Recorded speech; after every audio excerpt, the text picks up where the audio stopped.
Noong gabi ng Nobyembre 14, taong 2003, isang kilalang news anchor ang naglaho na parang bula sa loob mismo ng isa sa pinakamalaking TV network sa Metro Manila. Walang nakasaksi, walang naiwang bakas maliban sa isang pulang ballpen na maingat na itinago sa loop ng drawer sa makeup room. Ang mismong pulang ballpen na kailanman ay hindi niya binibitiwan tuwing nagre-rebisa ng mga balita bago sumalang sa live broadcast. Kinabukasan, tila walang nangyari. Naglabas ang network ng isang opisyal na memo. Ipinadala siya sa Europa para sa isang long-term training. Ang mga papeles ay malinis, kumpleto at may opisyal na selyo mapamunuin. Walang nahinela, walang nagtanong, pero may isang tao na nakaramdam ng kakaiba. Ang kanyang ina, sa loob ng 7 taon, tuwing 3 buwan, may tumatawag sa kanya mula sa isang payphone. Kamukhang boses ng kanyang anak ang boses sa kabilang linya, ngunit palaging maikli ang usapan. Isang boses na nagpapanggap, isang kasinungalingan na nagpatuloy ng 7 taon upang pagtakpan ang isang karumal-dumal na sikreto. Pagkalipas ng 11 taon, nagbago ang lahat. Dahil sa isang matinding bagyo na yumanik sa buong Maynila, binaha ang basement ng lumang gusali ng network. Ang archive room, kung saan nakatago ang malumang videotapes, ay kinailangang kumpunihin dahil sa pagkasira ng semento. At sa pagtibak ng malamig at makapal na semento sa ilalim ng sahig, doon bumulaga ang katotohanang ibinaon sa limot. Magabutong tao, isang kinalawang na relos, 3 butones ng coat, at isang lumang pulang ballpen. Paano nangyari na sa loob ng 11 taon? Araw-araw na nilalakaran ng daan-daang empleyado ang sahig na iyon nang hindi nila alam na sa ilalim ng kanilang nga paa ay nakahimlay ang isa sa pinakamagaling nilang kasamahan. Sino ang nakmando ng opisyal na memo? Sino ang may kapangyarihang magpatahimik sa isang buong network? Ito ang kwento ng gabing iyon. Pagsapit ng alas 11 gabi, nagibangan niyo ang broadcast network. Unti-unting namamatay ang mga ilaw sa mga studio pagkatapos ng huling live news.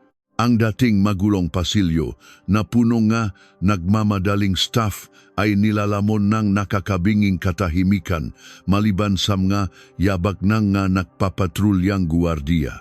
Nobyembre 14, alas 11:30 gabi. Nakaupo si Richa Mendoza sa harap ng malaking salamin sa makeup room.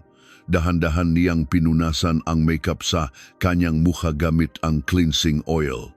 Tinanggal niya ang kanyang mahikaw at ibinulsa sa maliit na pouch. Binuksan niya ang drawer at kinuha ang paborito niyang pulang ballpen.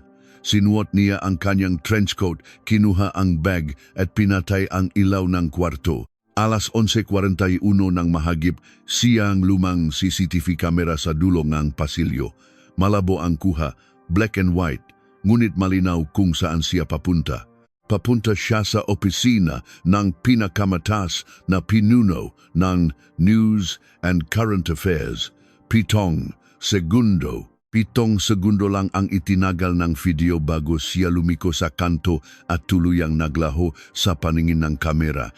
Iyon na ang huling sulyap kay Richa na buhay. Kinabukasan, bakante ang upuan ni Richa sa newsroom. Pagsapit ng tanghali, isang pangkalahatang email ang natanggap ng lahat ng empleyado. Si Miss Rica Mendoza ay ipinadala sa Europa para sa isang espesyal na foreign correspondence training. Tiningnan ng katabi niyang anchor ang monitor at pabulong na nagtanong, paano nangyari iyon? Kagabi lang kasama pa natin siyang nagbabasa ng balita. Hindi lumingon ang senior anchor na nasa kabilang upuan. Memo yan galing sa taas, galing mismo sa direktor. Biglaan siguro, walang sinuman ang sumubok na mag-usisa pa.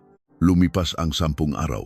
Dumating ang ina ni Richa, si Aling Susan, sa presinto ng pulisya. Nanginginig ang kanyang kamay habang nagmamakaawa sa mga pulis. Wala po siyang paramdam. May masamang nangyari sa anak ko. Tumawag ang investigador sa HR department ng network. Mabilis silang pinadalhan ng fax ng kopya ng memo, may opisyal na pirma, may tatak ng network. Dahil dito, isinara ng pulisya ang kaso. Nasa abroad po ang anak ninyo, Mrs. Opisyal na dokumento po ito. 2 buwan ang lumipas. Tumunok ang telepono sa bahay ni Aling Susan. Isang tawag mula sa isang payphone. Ma, kumusta ka na? Ayos lang ako rito. Iba ang boses. Medyo malalim at ang paraan ng pagsasalita ay hindi katulad ng nakasanayang malambing na tono ni Richa. Alam ni Aling Susan sa puso niya na may mali. Ngunit bilang isang ina na nangungulila, pinilit niyang paniwalaan na baka dahil lang iyon sa malayo ang anak niya.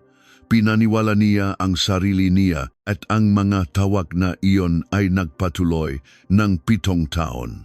Palaging mula sa parehong payphone, palaging tuwing 3 buwan, at kailanman ay hindi lumampas ng 1 minuto ang usapan. Hanggang sa huling tawag noong taong 2010. Ma, magiging masyado na akong busy dito. Matagal-tagal tayong hindi makakausap. Mag-ingat ka palagi.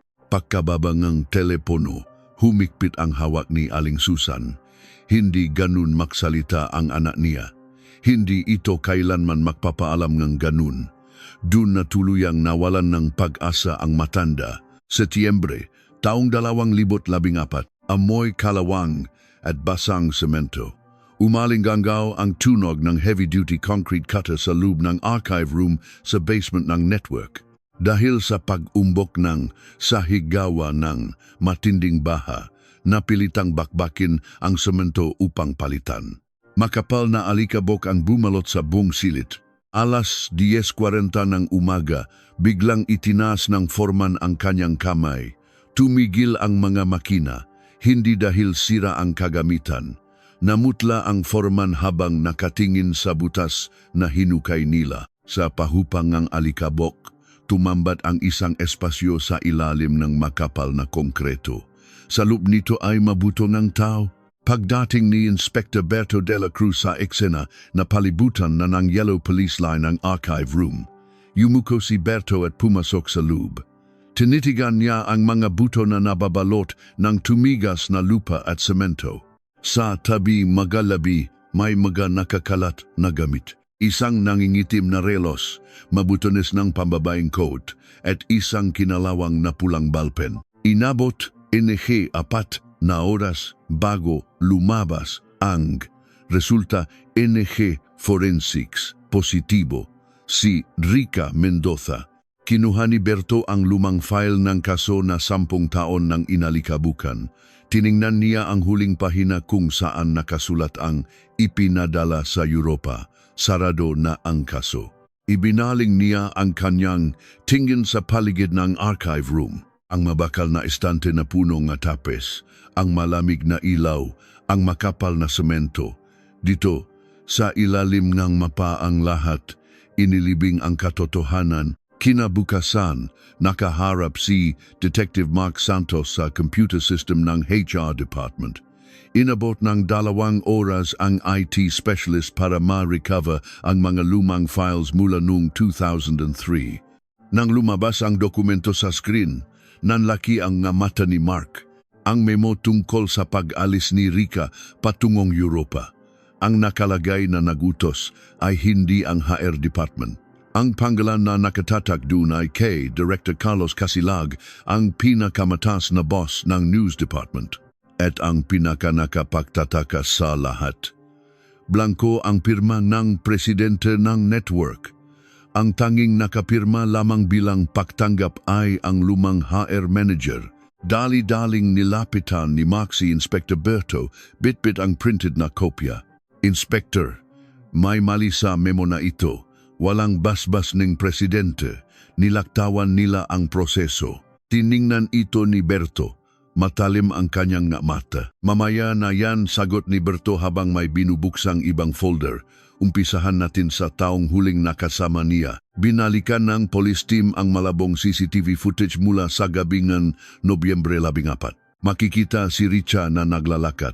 Ngunit bago siya umabot sa mismong pinto ng opisina ng direktor, naputol ang anggulo ng kamera. Imposibleng matukoy kung pumasok ba siya o lumiko sa ibang direksyon. Sa gitna ng investigasyon, lumutang ang pangalan ni Direk Tony, isa sa mga senior producer. Siya ang huling nakasama ni Richa sa isang dinner kasama ang ibang staff ng gabing iyon bago nagdesisyon si Richa na bumalik sa opisina para raw tapusin ang isang balita. Nang suriin ang phone records noong araw na mawala si Richa, natuklasan nilang tumawag at nag-text si Direk Tony ng 40 beses kay Richa ng gabing iyon. Lahat ay rejected, lahat ay hindi sinagot. Nang ipatawag si Direk Tony sa presinto, nanginginig ang kanyang nga daliri habang nakapatong sa bakal na lamesa. Bakit ganun karami ang tawag mo sa kanya noong gabing nawala siya? Tanong ni Berto, ang boses ay kalmado ngunit nakakapanindig balahibo. Napalunok si Tony. Nag-alala lang po ako dahil hindi siya sumasagot. O dahil gusto mong malaman kung buhay pa siya? Bago pa man makasagot si Tony, bumukas ang pinto ng interrogation room. Pumasok si Mark bitbit ang isang panibagong ulat na makakapagbago sa ihip ng hangin. Nakatitig siya kay Berto, hindi may tago ang kaba sa kanyang mukha. Inspector, bulong ni Mark. Nahanap na namin kung sino ang nautos na kumpunihin at sementuhin ang archive room 11 taon na ang nakararaan at ang taong pumirma sa kontrata ay namatay na 3 taon na ang nakalipas. Natigilan si Berto. Kung patay na ang naksemento ng ebidensya, paano nila bubuksan ang katotohanang ibinaon niya sa hukay? At higit sa lahat, may natitira pa bang saksi sa madilim na lihim na network o tuluyan ng sinigurong ng tunay na salarin na walang sinumang makakapagsalita mula sa mga patay? Ang pangalan niya ay Arturo Macaraig. Siya ang dating General Affairs Manager ng network, ang taong pumirma sa lahat ng kontrata para sa agarang pagkukumpuni at pagbubuhos ng semento sa archive room. Ayon sa record, pumanaw si Arturo 3 taon na ang nakalipas dahil sa matinding stroke. Para sa karamihan ng mga investigador, ang pagkamatay ng pangunahing suspek o saksi ay katumbas ng isang malaking pader na hindi na mabubuwag. Ngunit para kay Inspektor Berto de la Cruz, ang mga patay ay palaging may iniiwang bakas. Hindi ipinaalam ni Detective Mark Santos kay Berto ang susunod niyang hakbang. Tahimik siyang nagmaneho patungo sa isang luma at masikip na apartment complex sa Quezon City upang hanapin ang biyuda ni Arturo. Nang kumatok siya sa pinto, isang matandang babae na may malalalim na mata at yubaning buho ang nagbukas. Siya si Aling Carmen. Nang ipakita ni Mark ang kanyang tsapa, hindi man lang nagulat ang matanda. Tila ba inaasahan na niya ang pagdating ng pulisya sa kanilang pintuan. Binuksan niya ng tuluyan ang pinto at pinatuloy si Mark nang walang sinasabi. Malamlam ang ilaw sa loob ng maliit na sala. Amoy ng pinatuyong bulaklak at lumang kahoy ang buong paligid. Umupo si Aling Carmen sa isang kupas na sofa at tiniklop ang kanyang nangingini na kamay sa ibabaw ng kanyang kandungan. Bago po mamatay ang asawa ninyo, may nabanggit ba siyang kakaiba tungkol sa kanyang trabaho noong taong 2003? Mahinahong tanong ni Mark, iniwasang biglayin ang matanda. Tumingin si Aling Carmen sa maliit na altar sa gilid ng kwarto kung saan nakapatong ang urn ng kanyang asawa. Huminga siya ng malalim, tila kinakapa ang ngaalaalang matagal na niyang ibinaon. Tahimik na tao si Arturo, panimula niya, ang boses ay paos at punong pihati. Pero noong huling linggo niya bago siya inatake, palagi siyang nakatingin sa kawalan. Hindi siya makatulog. Tuwing madaling araw, naririnig ko siyang bumubulong sa sarili niya. Sabi niya, akala ko habang buhay ng nakabaon, bakit may plano silang bakbakin ang sahig? Hindi ko siya maintindihan noon. Nakaramdam ang kilabot si Mark. Ang zayh na tinutukoy nito ay walang iba kundi ang zayh sa archive room. Tumayo si Aling Carmen at naglakad patungo sa kanilang lumang kwarto. Nang bumalik siya, may dala siyang isang kalawanging kahon ng biskuit. Ibinaba niya ito sa maliit na lamesa sa harap ni Mark. Nang maglikpit ako ang kanyang magamit pagkatapos ang burol, nakita ko ito sa ilalim ng kanyang madamit sa aparador. Patuloy ang matanda, puro lumang resibo at maliliit na notebook pero may isang pirasong papel na nakatupi roon. Hindi ko alam kung ano ang ibig sabihin, pero alam kong may nagawang kasalanan ang asawa ko. Maingat na binuksan ni Mark ang kahon. Sa ilalim nga naninilaw na resibo, nakita niya ang isang nakatuping papel. Nang buksan niya ito, bumulaga sa kanya ang ilang linya na isinulat gamit ang pilit at nanginginig na kamay. Nobyembre 17, madaling araw, archive room, utos ni director, walang ititirang record. Tinitigan ni Mark ang papel ng matagal. Ang bawat letra ay tila sumisigaw ng takot. Binalot niya ito sa isang plastic evidence bag habang nagpapasalamat sa biyuda. Pagbalik niya sa presinto, dire-diretso siya sa lamesa ni Inspector Berto at ibinagsak ang plastic bag. Hindi nagsalita si Mark. Tiningnan lamang ni Berto ang papel sa loob ng 10 segundo. Ang 10 segundong iyon ang pinakatahimik na sandali sa buong opisina ng Homicide Division. Kinuha ni Berto ang mga dokumento ng kontrata mula sa network. Pinaktabi niya ang 2 papel. Ang request para sa pagpapalit NG carpet sa opisina ni Direktor Carlos Casilag na may petsang Nobyembre 15 at ang request para sa pagsemento NG archive room na may petsang Nobyembre 17. Parehong pinirmahan ni Arturo Macharaeg. Parehong may basbas ni Director Casilag. Ang napatsa ay naganap sa loob ng 24 na oras hanggang 3 araw pagkatapos mawala si Rica Mendoza. Kay Casilag, tayo pupunta, malamig na utos ni Berto. Ngunit bago pa man sila makagawa ng hakbang, nakatanggap ng tawag si Berto mula sa mismong Chief of Police. Pinatawag siya sa opisina nito. Nang pumasok si Berto, madilim ang mukha ng hepe. Bitawan mo ang direksyon na tinatahak ninyo laban kay Carlos Casilag, madiing utos ng hepe.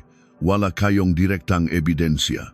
Isa siyang iginagalang na haligi ng broadcasting industry at chairman ng isang malaking cultural foundation. Kapag nagkamali ka rito at kinasuhan tayo ng libel o harassment, buong departamento ang babagsak. Puro kayo circumstantial evidence. May bangkay tayong nahanap sa ilalim ng gusali nila, hepe. At lahat ng papel ay nakaturo sa kanyang opisina, katwiran ni Berto. Ang panga ay nakakuyom. Sitwasyon lang yan, Berto. Walang nakakita na pinatay niya ang angkor. Walang nakakita na nagutos siyang sementuhin ang bangkay. Hanggat wala kang matibay na hawak, itigil ninyo ang pagdidiin kay Casilag. Paglabas ni Berto sa opisina ng hepe, alam niyang nakatali ang kanyang nga kamay. Ngunit hindi ang nga kamay ni Mark. Nang ibalita niya ito sa nakababatang investigador, walang atubiling nakimpake ng bag si Mark. Kung kailangan natin ng taong nakakita, hahanapin ko ang mga trabahador na mismong nagbuhos ng semento ng gabing iyon, matapang na sabi ni Mark. Halos 3 araw na hinalungkat ni Mark ang malumang kontrata ng mga outsourced construction worker noong taong iyon. 2 pangalan ang lumitaw. Ang isa ay namatay na sa aksidente sa motor 5 taon na ang nakararaan. Ang natitira na lamang ay si Mang Nestor, 73 taong gulang, na ngayon ay namumuhay ng mag-isa sa isang liblib na probinsya sa Rizal. Kinabukasan, natakpuan ni Mark ang maliit na kubo ni Mang Nestor sa dulo ng isang masukal na kalsada. Nang kumatok siya at magpakilala bilang pulis, tiningnan siya ng matanda mula ulo hanggang pa bago unti-unting binuksan ang pintuang gawa sa kawayan. Matagal ko nang hinihintay ang araw na may pupunta ritong pulis, bungat ni Mang Nestor. Ang kanyang boses ay nanginginig ngunit may halong ginhawa. Umupo sila sa maliit na bangko sa labas ng kubo. Tanda niyo pa ba ang ginawa ninyo sa basement ng network noong Nobyembre 2003? Tanong ni Mark. Tumango ang matanda, tinitigan ang kanyang magaspang na kamay. Paghahalo at pagbubuhos lang ng semento ang trabaho namin. Nang dumating kami sa archive room ng alas 3 ng madaling araw, handa na ang lahat. May mga nakaharang na kahoy. Sinabi sa amin ng General Affairs Manager, si Sir Arturo, na punuin lang namin ang espasyo. Wala kaming ideya kung ano ang nasa ilalim. Wala ho ba kayong napansing kahina-hinala? Pangungulit ni Mark. Tumahimik si Mang Nestor. Lumunok siya ng malalim bago ipinagpatuloy ang kwento. Ang kanyang nga mata ay nanlalaki sa takot na tila sariwa pa ang nangyari. Bago kami magsimulang magbuhos, pumunta ako sa likod para umihi malapit sa fire exit. Nakita ko si Sir Arturo na pababang hagdan, kasama ang isang mataas na opisyal na palagi kong nakikita sa television noon, si Director Casilag. May bit-bit silang malaking karpet na nakarolyo. Mabigat ito, tinulungan nila itong ibaba sa isang bakanteng sementadong kahon.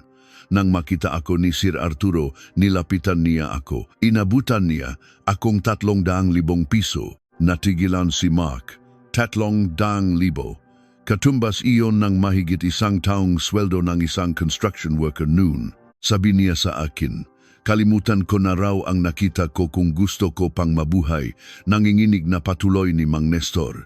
Kinuha ko ang pera dahil kailangan ng pamilya ko. Pero simula nang lumabas sa balita na may nahukay na buto sa mismong lugar na iyon, hindi na ako makatulog. Alam ko na ngayon kung ano ang binalot nila sa charpet na iyon. Agad na ipinasa ni Mark ang sinumpaang salaysay ni Mang Nestor kay Berto. Bitbit ang testimonya, ang papel na iniwan ni Arturo at ang ma-record ng kontrata. Nagsumite si Berto ng formal na aplikasyon para sa search warrant laban sa opisina at bahay ni Carlos Casilag. Inabot ng maghapon ang paghihintay sa desisyon ng husgado. Nang bumalik ang kinatawan ng korte, inabot nito kay Berto ang isang manipis na folder. Denied basa ni Berto, ang kanyang boses ay pumipiyok sa galit. Ayon sa piskal, ang testimonyang ng isang matandang trabahador at ang lumang papel ay hindi sapat para buksan ang bahay ng isang maimpluwensyang tao. Kailangan daw nila ng ebidensyang direktang mag-ugnay sa mismong pagpatay kay Casilag. Walang murder weapon, walang pruweba na siya ang pumatay bago ibinaba ang bangkay. Ibinalibak ni Berto ang folder sa lamesa. Nakatinginan sila ni Mark, alam nilang hawak ni Casilag ang batas.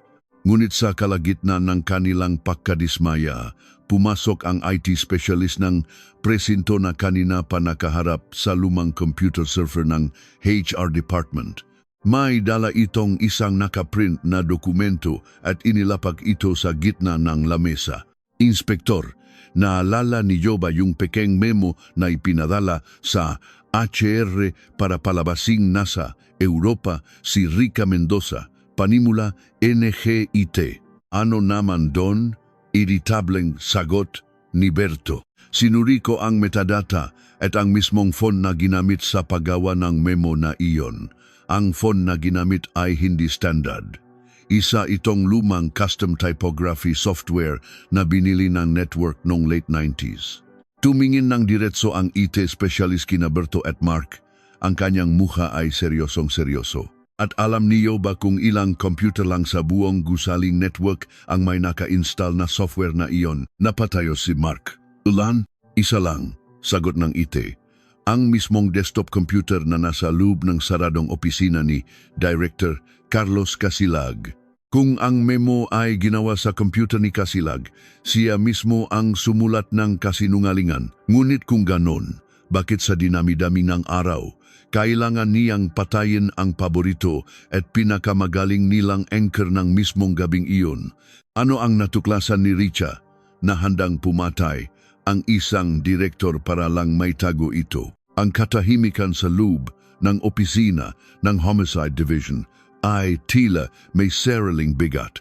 Matapos marinig ang natuklasan ng IT specialist, walang sinuman kina Inspector Berto de la Cruz at Detective Mark Santos ang kumilos ng ilang minuto. Ang katotohanan ay nakatitik na sa kanila. Ang pekeng memo Ang kasinungalingang naktaboy sa investigasyon 11 taon na ang nakararaan ay nakmula mismo sa loob ng malamig at saradong opisina ni Director Carlos Casilag. Isang computer, isang opisina, isang makapangyarihang tao. Ngunit alam ni Berto na ang pakuha ng hustisya ay hindi kailanman naging madali, lalo na kung ang kalaban mo ay isang taong kayang bilhin pati ang batas. Naalala niya ang banta ng kanilang hepe.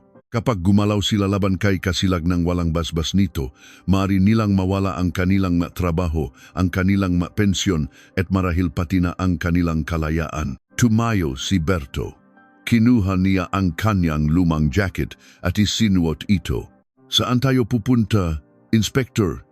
Tanong ni Mark, mababakas ang determinasyon sa kanyang mata bagamat alam niyang nasa alanganin sila. Kukuha tayo ng search warrant. At hindi tayo dadaan sa hepe, sagot ni Berto, ang kanyang boses ay may malamig na talim. May kilala akong huwes na hindi nasisilaw sa pera ng makasilag. Hawak natin ang testimonya ni Mang Nestor, ang sulat ng patay na si Arturo, at ngayon ang resibong ite na sa opisina niya ginawa ang memo. Kung hindi pa ito sapat para buksan ang bahayang demonyong iyon, ako mismo ang sisirang ang pinto niya. Bago nila isagawa ang pinakamapanganib na hakbang sa kanilang karera, nagdesisyon si Berto na bisitahin muli si Aling Susan, ang ina ni Richa. Kailangan nilang malaman kung ano ang eksaktong pinag-aralan ni Rica bago siya pinaslang.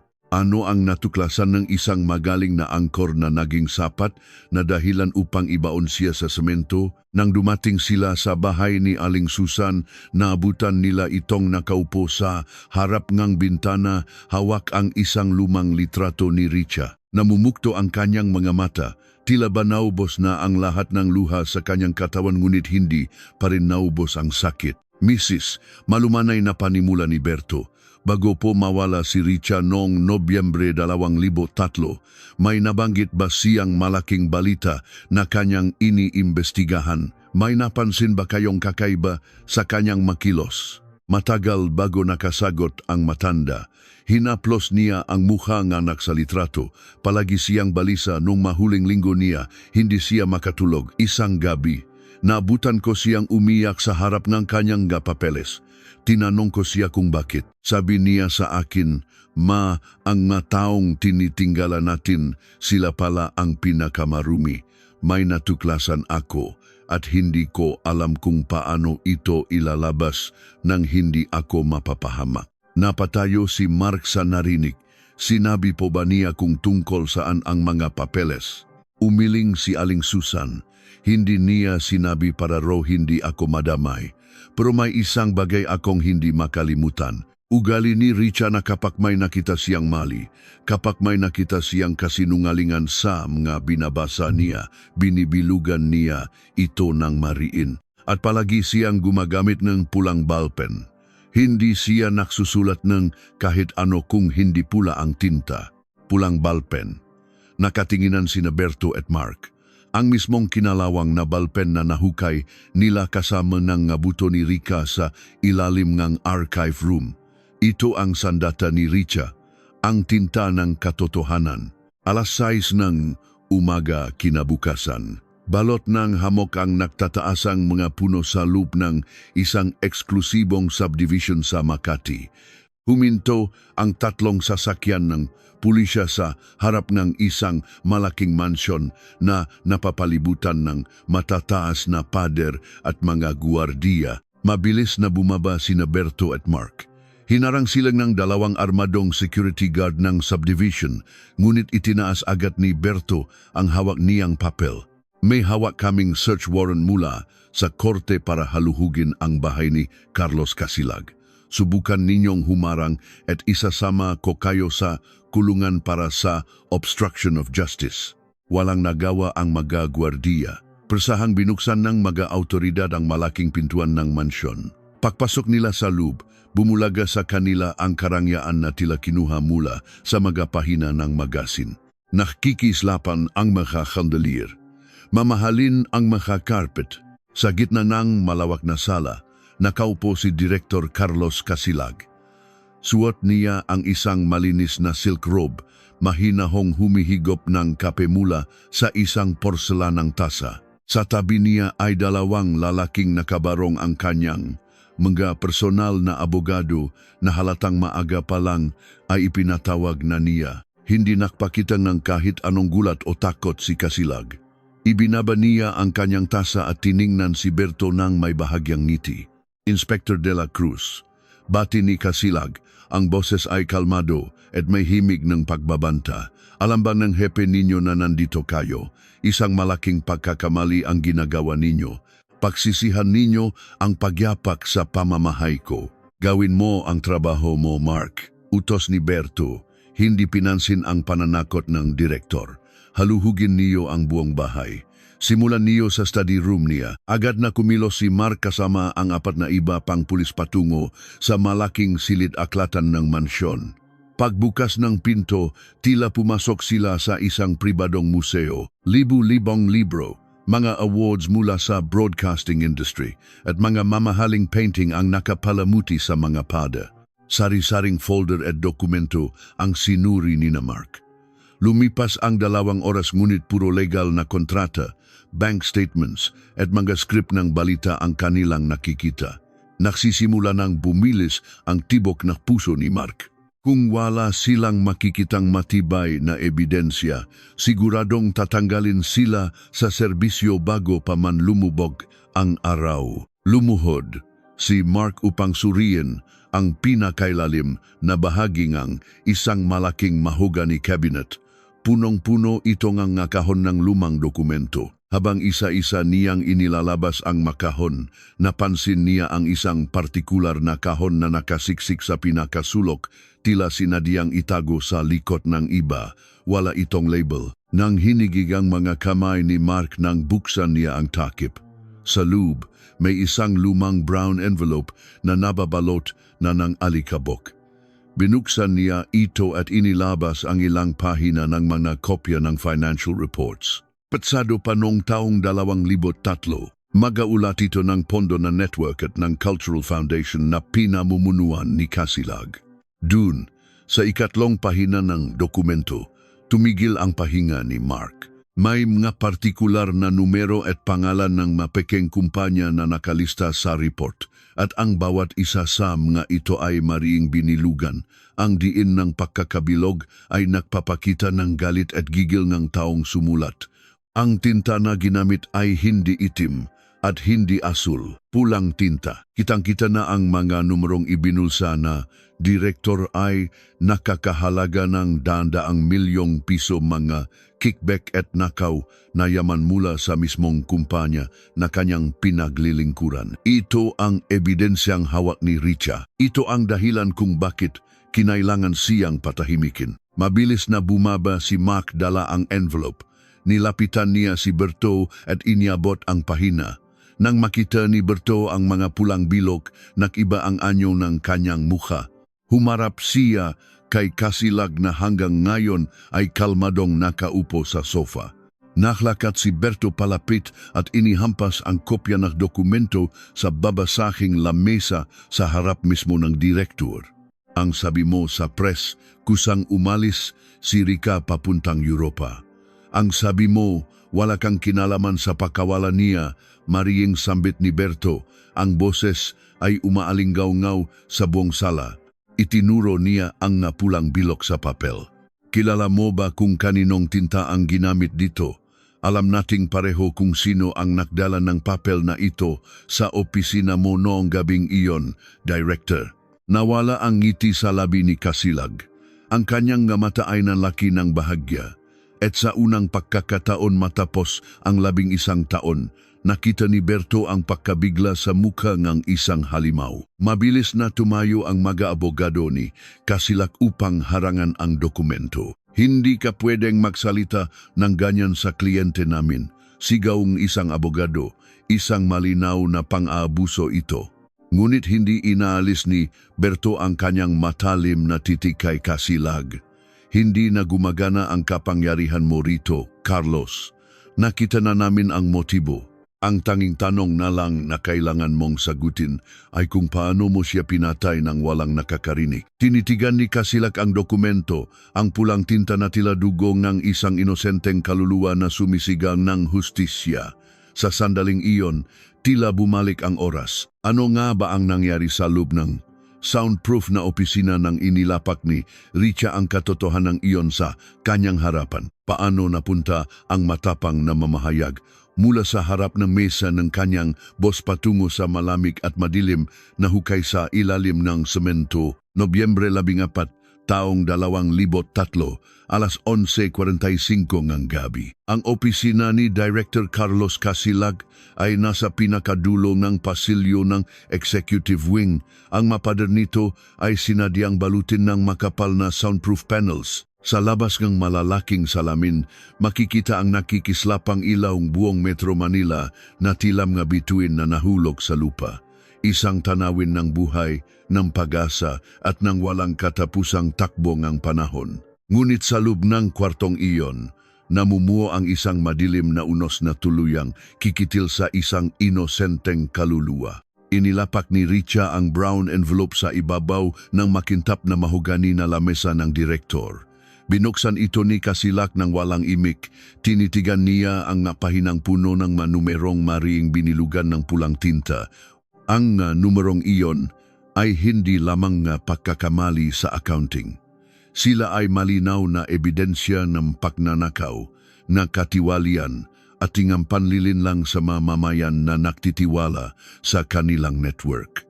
Bukas ng umaga, bago pa man magsimula ang unang balita, ibibigay ko ang kopya nito sa magkakabilang network at sa mga diaryo. Matapang na pahayag ni Richa. Ang kanyang boses ay buo at hindi nangingini. Kahit pabatid niya sa kaibuturan ng kanyang puso na nakatayo siya sa harap ng isang taong kayang sumira ng kahit sinong humarang sa kanyang landas. Hindi inangat ni Casilak ang kanyang paningin mula sa papel.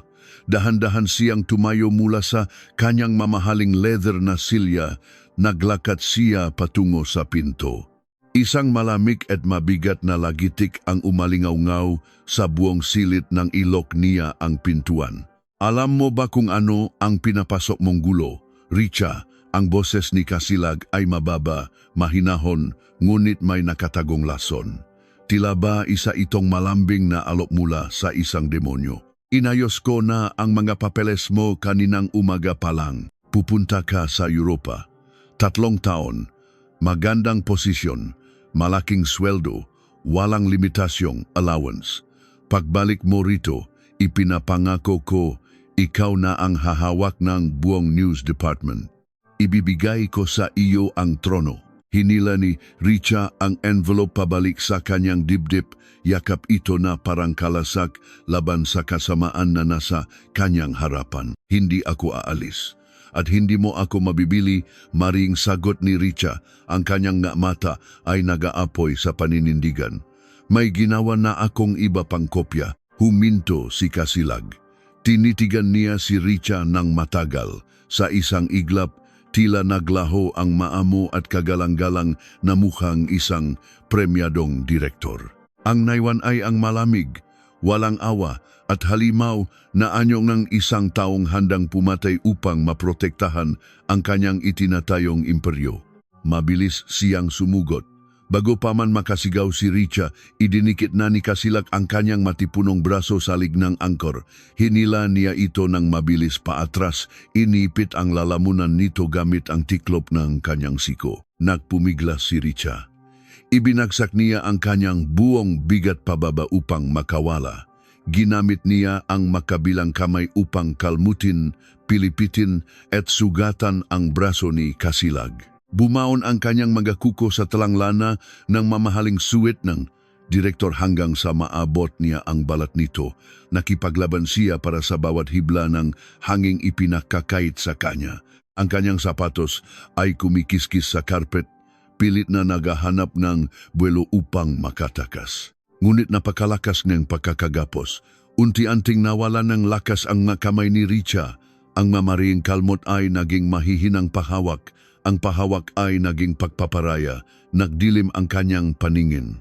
Hanggang sa tuluyan ng bumaksak ang kanyang makamay sa sahig. Tumigil ang paggalaw ng kanyang dibdib. Sa tabi ng kanyang malamig at walang buhay na kamay, gumulong ang paborito niyang pulang ballpen. Nakabukas ang takip nito, tila sariwang dugong umagos mula sa kanyang nasirang pangarap at pinatay na katotohanan. Bumangon si Kasilag. Hinihingal. Pinakpagan niya ang kanyang lukot na suwet. Tiningnan niya ang mga mala, kumuha siya ng panyo mula sa kanyang bulsa at pinunasan ang pawis sa kanyang noo. Tumingin siya sa bintana. Walang nakarinig, walang nakakita. Perpekto ang katahimikan ng kwarto. Ang soundproof na dingding ay naging saksi at kasabwat sa kanyang krimen. Bumalik siya sa kanyang lamesa at dinampot ang telepono. Tinawagan niya ang isang lokal na numero. 3 ring bago ito sinagot ng nanginginig na boses mula sa kabilang linya. Arturo, malamig na utos ni Kasilag sa General Affairs Manager. Pumunta ka rito sa opisina ko ngayon din. May kailangan tayong linisin. Kinulong niya ang katawan ni Rica sa loob ng isang malaking bakal na kabinet sa dulo ng kwarto. Doon ito nanatiling ang 3 araw sa gitna ng malamig at madilim na espasyo hanggang sa dumating ang madaling araw ng Nobyembre 17. Binalot nila ito sa makapal na carpet, lihim na ibinaba sa fire exit na sinadyang patayin ang kamera at itinapon sa malamig na butas ng archive room bago tuluyang tabunan ng daan-daang kilong semento. Balik sa kasalukuyan. Sa gitna ng marangyang sala ng mansyon, nakatayo si Inspektor Berto de la Cruz, nakatitik ng diretso sa mamata ni Kasilag. Katatapos, lamang niyang isalaysay ang bawat detalye ng teoryang ito nang walang anumang inililihim na galit. Walang kurap si Kasilag, hindi man lang nagbago ang kanyang pahinga, kinuha niya ang kanyang kape at humigop muli. Isang napakagandang kwento, Inspektor, nakangising tugon ni Kasilag. Ang boses niya ay puno ng pagmamayabang, puno ng imahinasyon. Pwede kang sumulat ng sarili mong pelikula, pero gaya ng sinabi ko kanina, hanggang kwento lang kayo. Sino ang magpapatunay na kinausap ko si Arturo pagkatapos ng nangyari? Patay na si Arturo. Sino ang magpapatunay na sinakal ko siya, mabuto at basag na bungo na lang ang nahukay ninyo sa semento? Hindi ba? Walang bakas ng sakal sa mga buto at ang pulang tinta na iyan. Kahit sino ay pwedeng gumamit ng ganyang ballpen, tama si Kasilag. Matagumpay niyang nadurog ang lahat ng direktang pisikal na ebidensya ng pamamaslang dahil sa 11 taong pagkakabaw ng bangkay sa ilalim ng asidong semento. Ngunit ngumiti ng mapait si Berto, isang ngiting taong naghintay ng matagal upang bitag ang kanyang biktima. Inilabas niya ang kanyang cellphone mula sa bulsa at ipinatong ito sa gitna ng babasaging lamesa. Inasahan ko nang sasabihin mo iyan, Carlos. Masyado kang naging kumpiyansa. Akala mo siguro, dahil patay na si Arturo, dinala na niya sa hukay ang lahat ng lihim mo. Kumunot ang no ni Kasilag. Bahagyang nakatinginan ang kanyang 2 abogado, may bakas ngang pag-alala sa kanilang mata. Nakalimutan mo yatang may isa pang taong nabubuhay na may alam sa mga kalokohan mo. Ang taong pumirma bilang tagatanggap ng pekeng memo na ginawa mula mismo sa computer na ito, seryosong patuloy ni Berto. Ang boses ay bumaon sa bawat sulok ng sala. Ang HR head noong taong 2003, si Roberto Feles. Buhay pa siya, Carlos. At kasalukuyan siyang nakaupo sa presinto kasama si Detective Mark. Ikinukwento niya sa buong kapulisan kung paano mo hinamit ang anak niyang kontraktual na empleyado. Ipinangako mong ire-regular mo ang anak niya kapalit ng paglagda niya sa memo na ipinadala sa Europa si Richa kahit alam niyang walang ganong programa ang network. Pinindot ni Berto ang screen ng kanyang cellphone. Umalingaw-ngaw sa buong sala ang umiyak at nagsisiysing boses ng isang matandang lalaki na nagtatapat ng kanyang kasalanan matapos ang mahigit isang dekada ng pagdadala ng mabigat na konsensya. Unti-unting nawala ang kulay sa mukha ni Casilag. Ang kanyang kaninang mahigpit na pagkakahawak sa tasang kape ay nagsimulang manginig. Isang panginginig na hindi niya makontrol. Ang taong hindi natakot pumatay ay biglang nilamon ng sarili niyang gulat. Ngunit sa kalagitnaan ng pag-play ng recording na magpapabagsak na sana sa huling pader ng direktor, biglang bumukas ng malakas ang malaking pinto ng mansyon. Pumasok ang tatlong lalaking naka-uniforme ngang matataas na opisyal ng pambansang pulisya, bitbit ang isang asul na folder na may gintong selyo.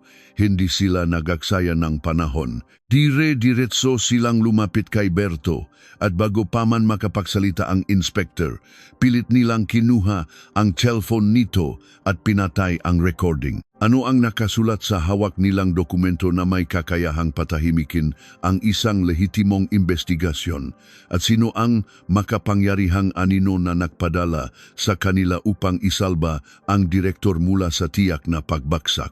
Ang pagpasok ng tatlong matataas na opisyal ng pambansang pulisya ay nakdala ng nakakapasong lamig sa loob ng marangyang sala.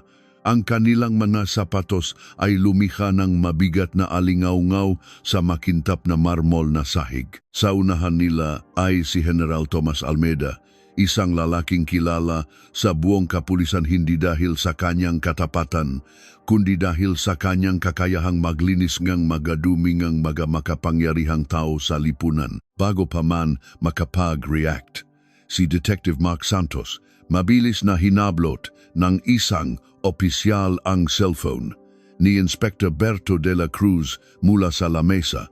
Pinatay nito ang recording. Ang umiyak na tining ng sumukong HR head na si Roberto Feles ay biglang naputol, naiwan ang nakakabinging katahimikan sa paligid. Ano ang ibig sabihin nito? General, matigas na tanong ni Berto. Ang kanyang mata ay nag-apoy sa galit habang nakatitig sa matandang opisyal. Walang emosyon na binuksan ni General Almeida ang hawak niyang asul na folder. Ibinaba niya ito sa mismong ibabaw ng ebidensya, ang dokumentong may mapulang bilog na nagpapatunay sa pagnanakaw ni Director Carlos Casilag. Ito ay isang opisyal na kautusan mula sa Office of the Chief de la Cruz, malamig na tugon ng General. Administrative suspension, ikaw at ang kasama mo ay tinatanggalan ng kapangyarihang mag-imbestiga simula sa oras na ito. Kinasuhan kayong trespassing, illegal search and seizure, at harassment laban sa isang iginagalang na pribadong mamamayan ng walang sapat na jurisdiction at koordinasyon. Tila gumuho ang mundo ni Mark. Trespassing? May dala kaming search warrant mula sa husgado, sigaw ng nakababatang pulis. Isang waran na binawi rin ng mismong executive judge 5 minuto pagkatapos ninyong pumasok sa bakurang ito, kalmadong sagot ng general. Itinuro niya ang baril at sapa ni Berto at Mark. Ilatag ninyo ang inyong masandata at sapa sa lamesa. Kukunin din namin ang lahat ng nakuha ninyong materyales sa loob ng bahay na ito bilang ebidensya sa kasong isasampa laban sa inyo. Nilingon ni Berto si Carlos Casilag. Ang kaninang nanginginig at takot na mukha ng direktor ay napalitan ng isang nakakasukang ngiti. Muling isinuot ni Casilag ang kanyang maskara ng kayabangan. Kinuha nito ang kanyang porselanang tasa at dahan-dahang humigop, tila ipinakdiriwang ang kanyang tagumpay. Sinabi ko na sa iyo, Inspector, mahinang sambit ni Casilag, ang boses ay puno ng paguyam. Isang malaking pagkakamali ang pagyapak sa pamamahay ko. Ang batas ay hindi ginawa para sa mga taong katulad ninyo. Ginawa ito para protektahan ang magkataong katulad ko. Nanginginig ang mapanga ni Berto habang dahan-dahang inilalabas ang kanyang tapa at baril. Ganon din ang ginawa ni Mark na pilit pinipigilan ang sariling huwag manuntok ng opisyal. Kinuha ng gatauhan ni General Almeida ang magasandata, ang cellphone ni Berto at ang mahalagang brown envelope na naglalaman ng dokumentong may pulang tinta. Sa isang iglap, ninakaw sa kanila ang katotohanan, binura ang katarungan. Pinalabas sila ng mansyon na parang mga kriminal. Habang naglalakad sila sa mahabang driveway sa gitna ng malakas na pagbuhos ng ulan, naramdaman nila ang bigat ng isang sistemang bulok. Pagsakay nila sa lumang sasakyan ni Mark, binalot silang katahimikan. Ang tanging naririnig lamang ay ang malalakas na patak ng ulan sa bubong ng kotse at ang pagampas ng wiper sa salamin. Ibinagsak ni Mark ang kanyang magakamao sa manibela. Ganun na lang ba yun, Berto? Hawak na natin ang demonyo. Narinig mo siya. Nanginginig na siya kanina. Hawak na nila ang cellphone mo. Hawak na nila ang papel. Siguradong susunugin nila ang lahat na iyon ngayon din. Papaano na si Richa? Papaano na ang ina niya? Hindi sumagot si Berto. Nakapikit siya. Nakasandal sa upuan. Sa kanyang isipan, binabalikan niya ang bawat detalye ng investigasyon. Ang mabuto sa ilalim ng semento, ang kinalawang na relos, ang pulang ballpen, at ang mga huling salita ni Rica na isinalaysay ng ina nito, at ang mismong huling paghaharap ng anchor at ng direktor sa loob ng soundproof na opisina. Idinilat ni Berto ang kanyang mata. May isang detalye na nakpapaliwanag sa utak niya na parang kidlat sa gitnang dilim. Mark, tawag ni Berto, ang boses ay mababa ngunit may dalang bagong pag-asa. Noong kinompronta ni Rica si Kasilag, alam niyang nasa panganib ang buhay niya, isang matalinong mamamahayag si Richa. Hindi siya papasok sa pugat ng halimaw nang walang dalang panlaban. Kumunot ang no ni Mark. Ano ang ibig mong sabihin? Naalala mo ba ang isinalaysay natin tungkol sa gabing iyon? Nang bantaan siya ni Kasilag, sinabi ni Richa na hindi siya alis at hindi siya mabibili. Tumingin ng diretso si Berto kay Mark. Sabi ni Rica, may ginawa na akong iba pang kopya. Nanlaki ang mata ni Mark, ang backup na kopya. Pero nang kalkalin ng maimbestigador ang apartment ni Richa, 11 taon na ang nakakaraan, wala silang nahanap. Siguradong inunang linisin ng mga tauhan ni Kasilag ang bahay niya. Tama, mabilis na sagot ni Berto. Dahil kung ikaw si Richa, hindi mo itatago ang pinakamahalagang ebidensya sa lugar na madaling haluhugin. Itatago mo ito sa isang taong hindi nila paghihinalaan o sa isang lugar na kailanman ay hindi nila may sipang galawin. Agad na pinaandar ni Mark ang sasakyan. Nilandas nila ang bahayang kalsada ng Maynila pabalik sa maliit na bahay ni Aling Susan. Kahit wala na silang sapa, alam nilang mas malakas ang paninindigan ng isang ina kaysa sa anumang batas na pinoprotektahan ng pera. Nang makarating sila, basang-basa at nanginginig sa lamig, nagulat si Aling Susan sa kanilang itsura. Pinatuloy niya ang dalawang lalaki at inabutan ng may init na kape. Inspector, ano ang nangyari? Bakit kayo duguan at basang-basa? Nag-aalalang tanong ng matanda. Hinawakan ni Berto ang makabilang balikat ni Aling Susan. Mrs., kailangan ninyong mag-isip ng mabuti. Alalahanin ninyo ang magahuling araw bago nawala si Richa. May ibinigay ba siya sa inyo? Isang bagay na ipinatago niya, isang kahon, isang sobre, o kahit anong gamit na binilinan niyang huwak ninyong bubuksan? Napakunot no si Aling Susan.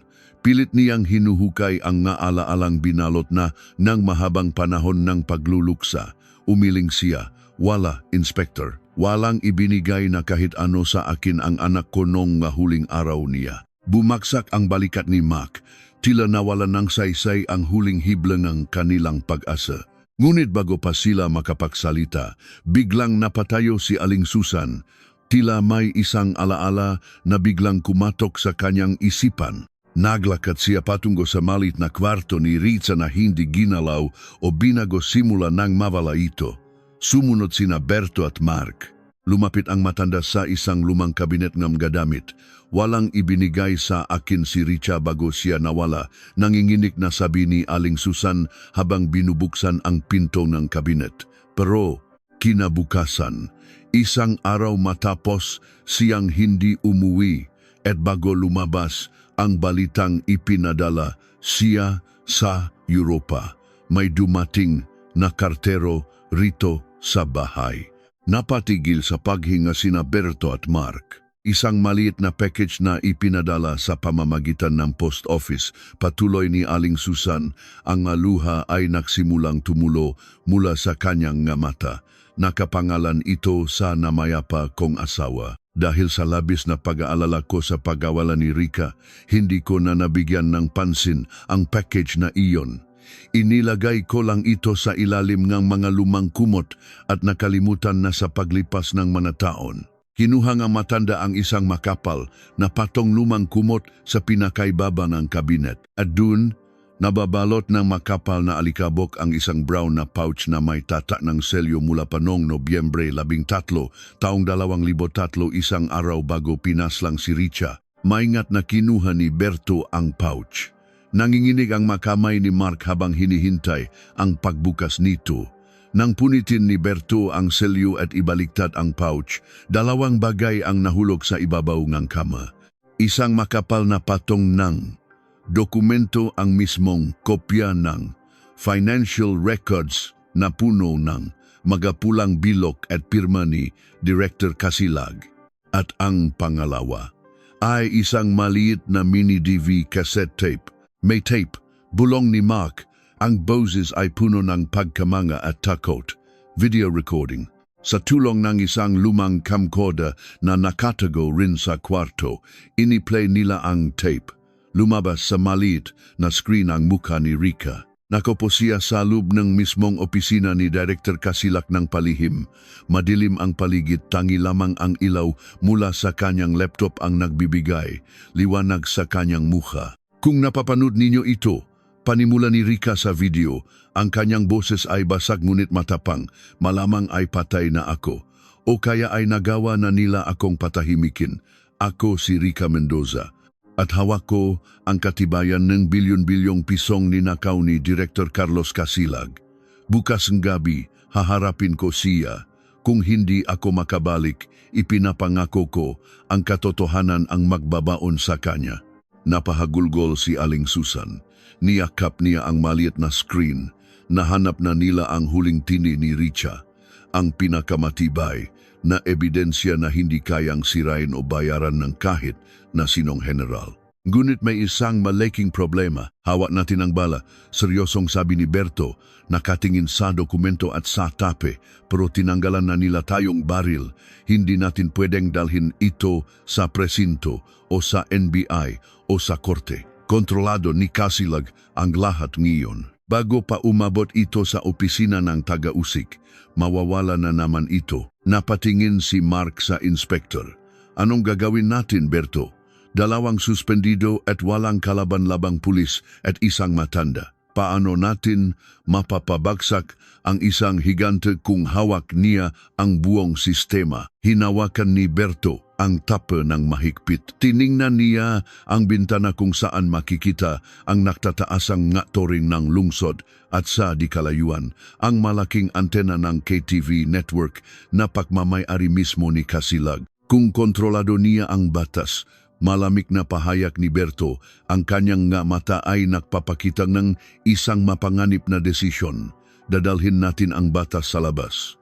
Ipapapanood natin ang tape na ito sa milyon-milyong Pilipino. Walang magagawang pagtatakip si Casilag kung buong bansa mismo ang makakakita sa ginawa niya. Nanlaki ang mga mata ni Mark sa napagtanto. Sinasabi mo ba na papasukin natin ang network niya? Isang plano ang nabubuo sa isipan ni Berto, isang planong maaring maging dahilan ng kanilang kamatayan o ang tanging paraan upang palayain ang kaluluwa ni Richa na 11 taong nakabaon sa ilalim ng semento. Paano tatanggalin ng dalawang inalisan ng kapangyarihang pulis ang seguridad ng pinakamalaking network sa bansa upang i-hijack ang isang live national broadcast bago tuluyang makatakas si Casilag patungo sa kabilang panig ng mundo? Pumatak ang alas 8 gabi. Ito ang oras kung saan ang buong bansa ay nakatutok sa kani-kanilang mga telebisyon para sa pinakamalaking primetime news ng KTV network. Milyon-milyong Pilipino mula sa iba't ibang probinsya, sa mga kainan, sa mga sala ng bawat tahanan at sa mga pampublikong sasakyan ang nahihintay sa mga sariwang balita. Ito ang perpektong sandali. Ito ang entablado kung saan hindi na makakapagtago ang kasamaan. Dahil tinanggalan na silang tsapa, baril at autoridad, ginamit Nina Berto at Mark ang kanilang 15 taong karanasan sa pag-aaral ng kilos ng mga kriminal upang maging sila mismo ang papasok sa pugat ng kalaban ng hindi napapansin. Suot ang malumang uniforme ng maintenance crew na hiniram nila sa isang lumang impormante. Pumasok sila sa likod na pinto ng gusali na network kasabay ng malakas na pagbuhos ng ulan. Ang pinto sa likod ang tanging daanan na walang metal detector at ang tanging bantay ay isang guwardiyang nakikinig ng radyo na hindi man lang nakangat ng tingin ng dumaan sila. Ang kanilang destinasyon ay ang Master Control Room sa ikalimang palapag. Dito kinokontrol ang lahat ng lumalabas sa telebisyon bago ito ipadala sa mga transmitter at tuluyang mapanood ng sambayanan. Habang umaangat ang elevator, naririnig ni Mark ang malakas at mabilis na tibok ng kanyang sariling puso. Bawat segundo ay parang isang oras. Tiningnan niya si Berto. Ang mukha ng matandang investigador ay tila yelo, walang takot, walang pag-alinlangan. Nakatitig lamang sa numero ng palapag na unti-unting umaakyat. Hawak ni Berto sa kanyang kanang kamay ang lumang camcorder na naglalaman ng huling tini ni Richa. Pagbukas ng elevator sa ikalimang palapag, sinalubong sila ng malamig na hangin mula sa aircon. Naglakad sila ng mabilis ngunit walang ingay. Sa dulo ng pasilyo ay ang makapal na salamin ng Master Control Room. May apat na technician sa loob na abala sa pagpindot ng mga buton at pagtutok sa mga monitor kung saan nagsasalita ang kasalukuyang news anchor. Binuksan ni Mark ang pinto at mabilis na pumasok. Bago pa man makapagsalita ang mga teknisyan, isinara ni Mark ang pinto at inilagay ang isang makapal na bakal sa hawakan upang hindi ito mabuksan mula sa labas. Huwag kayong kikilos ng masama, matigas na utos ni Berto. Walang baril, ngunit ang talim ng kanyang paningin at ang autoridad sa kanyang boses ay sapat na upang matigilan ang apat na lalaki. Hindi namin kayo sasaktan, pulis kami. Ibigay ninyo sa akin ang main feed connection. Ngayon din, isang technician na nangininig ang nakturo sa isang zaksakan ng kable sa gitnang panel. Mabilis na ikinabit ni Berto ang lumang camcorder. Sa labas ng pasilyo, napansin ng mga security guard sa CCTV ang nangyayari sa loob. Nagsimula silang tumakbo patungo sa control room. Nagsimulang umalingaw-ngaw ang malalakas na kalabok sa pintong salamin. Pinipilit itong sirain ng guwardiya. Gawin mo na, Berto. Papasok na sila, sigaw ni Mark. Buong lakas na nakasandal sa pinto upang pigilan ang magwardiyang bumabangga rito. Humugot ng malalim na hininga si Berto. Pinindot niya ang override switch sa main panel at kasunod nito ay pinindot niya ang play sa camcorder. Sa milyon-milyong tahanan sa buong Pilipinas, biglang naputol ang mukha ng news anchor na nagbabasa ng balita tungkol sa ekonomiya. Nabalot ng static ang screen. Ilang segundo ng pag-ugong, at mula sa kadiliman, unti-unting lumitaw ang isang mukha na 11 taon nang hindi nakikita ng publiko. Ang muka ni Rica Mendoza. Bumukas ang kanyang ngalabi. Ang kanyang boses, bagamat may halong takot ngunit pinatibay ng matinding paninindigan, ay umalingaw-ngaw sa mga sala, sa mga tindahan at sa mga kalsada. Kung napapanood ninyo ito, malamang ay patay na ako o kaya ay nagawa na nila akong patahimikin. Sa isang iglap, tumigil ang pag-ikot ng buong bansa. Ang pamilyang kumakain ng hapunan ay napatigil sa pagsubo. Ang nagmamaneho. Sa traffic ay inilakas ang volume ng kani-kanilang radyo sa sasakyan. Nakikinig sila sa isang kaluluwang bumangon mula sa semento upang maksalaysay ng kanyang sariling pagpaslang. Ako si Richa Mendoza. Patuloy ng boses sa telebisyon, malinaw at pumapasok sa kaibuturan ng bawat kaluluwang nakikinig. At hawak ko ang katibayan ng bilyon-bilyong pisong ninakaw ni Director Carlos Casilag, ang perang ginamit sa pagtatayo ng kanyang paboritong cultural foundation ay nagmula sa mga pekeng kontrata ng network. Ang mga numerong nakikita ninyo ngayon sa screen ay ang mga bank accounts kung saan niya itinago ang pera. Ipinakita sa video ang mga dokumentong maring binilugan ng pulang ballpen. Sa mga sandaling iyon, nasa VIP lounge ng isang paliparan si Carlos Casilag. Nakaupo siya sa isang malambot na sofa, naghihintay ng kanyang flight patungong Geneva upang yang matakasan ang gulo bago pa man ito sumabog. Hawak niya ang isang baso ng mamahaling alak nang tumapat ang kanyang paningin sa malaking telebisyon sa gitna ng lounge. Nalaglag ang baso mula sa kanyang kamay. Basag, umagos ang alak sa mamahaling karpet na tila dugo. Nawala ang lahat ng kulay sa kanyang mukha. Ang maskara ng kapangyarihan ay tuluyang nadurog. Napatayo siya. Nanginginig ang nga binti at nagtangkang tumakbo patungo sa exit. Ngunit huli na ang lahat, nakatitik sa kanya ang lahat ng pasahero sa lounge. Namumuo ang galit sa kanilang mga mata. Nilapitan siyang tatlong miyembrong airport security na hindi binabayaran ng kanyang pera, kundi nanumpa sa katotohanan. Napalibutan siya, wala na siyang kawala. Sa control room Nege Network, tuluyang nabasag Nege Mega Guardia ang pintuang salamin. Pumasok sila at agad na idinapa sina Berto at Mark sa sahig. Pinatay Nege Megege technician ang broadcast, ngunit huli na ang lahat. 4 na minuto. 4 na minutong umere ang video ng buong buo. 4 na minutong nalaman ng buong Pilipinas ang katotohanan. Maaring patahimikin ng isang general ang 2 pulis. Maaring bayaran ng isang direktor ang batas. Ngunit walang halaga ng pera o kapangyarihan ang makakapigil sa galit ng milyon-milyong mamamayan na ginising ng katotohanan.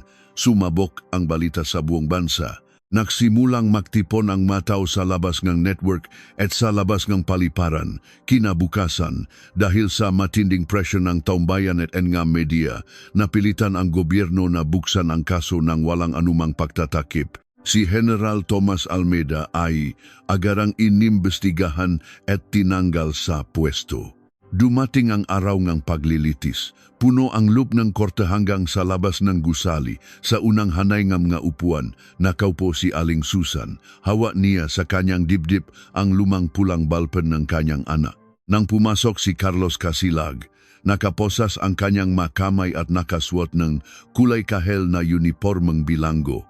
Hindi siya makatingin ng diretso. Ang dating tikas at kayabangan ay napalitan ng takot ng isang taong nabulag sa dilim. Pilit niyang iniwasan ang mamata ng mataong dati niyang inuutusan. Sa dulong paglilitis, dahil sa patutuong HR head, ang sinumpaang salaysay ng matandang construction worker, ang mga dokumento at higit sa lahat ang videotape, ibinabang ng huwes ang desisyon. Habulang buhay na pagkakakulong, walang piyansa, walang pribilehiyo. Paglabas ng hatol, isang malalim at mahabang buntong hininga ang kumawala kay Aling Susan. Tumingala siya sa kisame ng korte at ang mga luhang 11 taon niyang pinigilan ay tuluyan ng umagos. Ligtas na ang kanyang anak, malaya na ang kaluluwa ni Richa. Sa likuran ng madilim na bahagi ng korte, nakatayo sina Berto at Mark, hindi na naibalik sa kanila ang kanilang matsapa. Sila ay tinanggalan ng karapatang maging opisyal na pulis dahil sa paglabag sa protokol nang pasukin nila ang control room. Ngunit habang pinagmamasdan nila ang hustisyang iginawad, wala silang nararamdamang panghihinayang. Ipinakpalit nila ang kanilang propesyon upang iligtas ang kaluluwa ng isang inosente. at alam nilang iyon ang pinakamataas na uri ngang pagkapulis na kanilang nagawa sa buong buhay nila. Lumabas ang dalawa sa korte. Sinalubong sila ng mainit na sikat ng araw matapos ang mahabang panahon ng pag-ulan.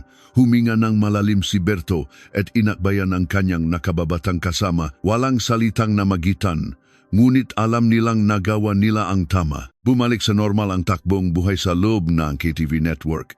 Nakaroon ng bagong pamunuan, mabagong mukha sa television at patuloy na umikot ang mundo ng pamamahayag. Ang basement archive room ay tuluyan ng inayos. Ang sirang semento ay napalitan ng bago at malinis na marmol. Ngunit sa ilalim ng sahik na iyon, may naiwang malamig na peklat ng nakaraan na hindi kailanman mabubura sa alaala ng managlalakad sa ibabaw nito. Ipinakita ng kwentong ito na gaano man kakapal ang semento ng kasinungalingan.